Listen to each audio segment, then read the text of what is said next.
Nature's fury unleashed, Hurricane Melissa ravages Jamaica and eyes Cuba. Imagine a storm so powerful it's being called the storm of the century. That's Hurricane Melissa, a Category 5 monster that slammed into Jamaica, leaving a trail of devastation in its wake. Now it's setting its sights on Cuba, but not before wreaking havoc on the island nation. But here's where it gets even more alarming. Melissa is the most intense hurricane to hit Jamaica since records began in 1851. The National Hurricane Center, NHC, didn't mince words, labeling Melissa an extremely dangerous hurricane. While it weakened to a Category 3 before reaching Cuba's southern coast, the damage was already done.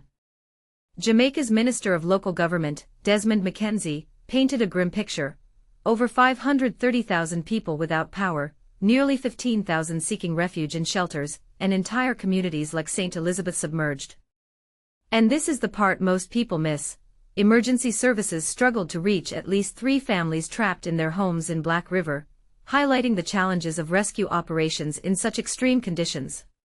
Is this Jamaica's worst hurricane ever? While it's the most intense on record, the full extent of the damage and potential loss of life is still being assessed. McKenzie, when asked about casualties, remained tight-lipped, refusing to confirm any deaths. What's next for Cuba? As Melissa marches towards Cuba, the island braces for impact. Will it regain strength, or will the weakened storm spare Cuba the worst?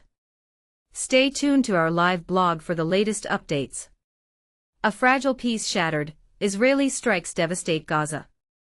Just as the world held its breath for a fragile ceasefire in Gaza, Israeli airstrikes shattered the hope. Overnight, at least 104 Palestinians, including 35 children, were killed, marking the deadliest day since the truce began. This raises a crucial question: can a ceasefire truly hold when tensions run so high? The strikes, ordered by Israeli Prime Minister Benjamin Netanyahu, came after a firefight between Palestinian militants and Israeli troops, and amidst anger over Hamas's handling of a hostage's remains. But here's the controversial part: the targeting of a cancer patient camp, the Insan camp, has sparked outrage and raised concerns about the proportionality of the response. Dr. Mohammed Al-Mugher, from Gaza's Civil Defense, expressed the devastation. Among these attacks was the targeting of a cancer patient camp. This attack, along with the high civilian death toll, casts a long shadow over the prospects for peace. Global economic hopes pin on Trump-Xi meeting. In a potential turning point for the global economy, Donald Trump and Xi Jinping are set to meet for the first time since Trump's return to the White House. Could this meeting finally end the months of economic turmoil?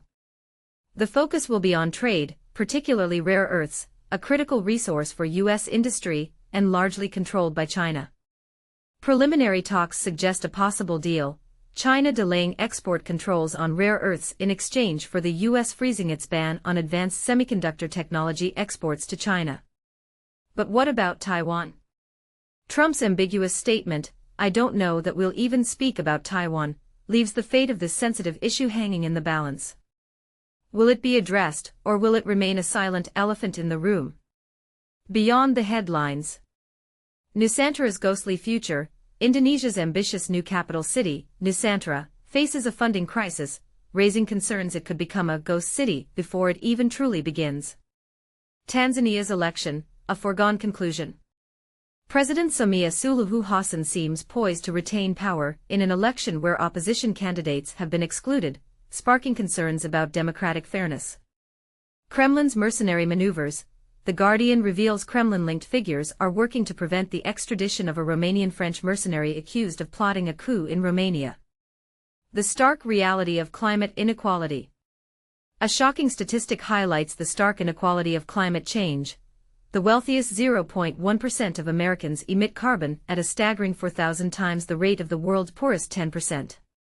This carbon divide means those least responsible for climate change suffer its harshest consequences.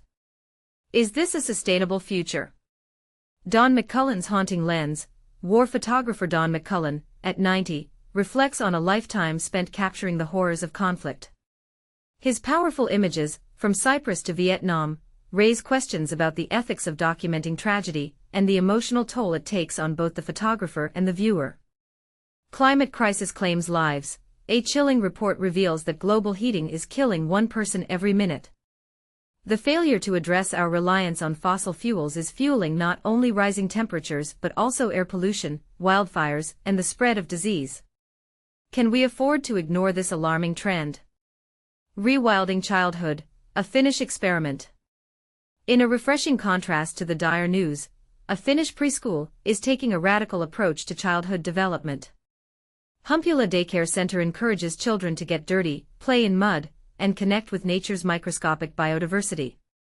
This rewilding experiment aims to understand the impact of nature on children's health and well-being.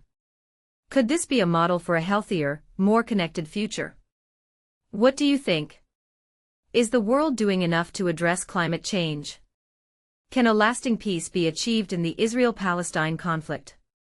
What role should nature play in childhood development? Share your thoughts in the comments below.